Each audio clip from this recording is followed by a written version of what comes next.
بسم الله الرحمن الرحيم الصلاة والسلام على أشرف الأنبياء والمرسلين سيدنا ونبينا محمد ابن عبد الله وعلى آله وأصحابه من تبعهم بإحسان إلى يوم الدين.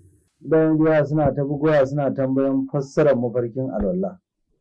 Ita alwala watan to amma me yake wannan ai ka ƙara mana son ne mun yi shekara biyu na gane.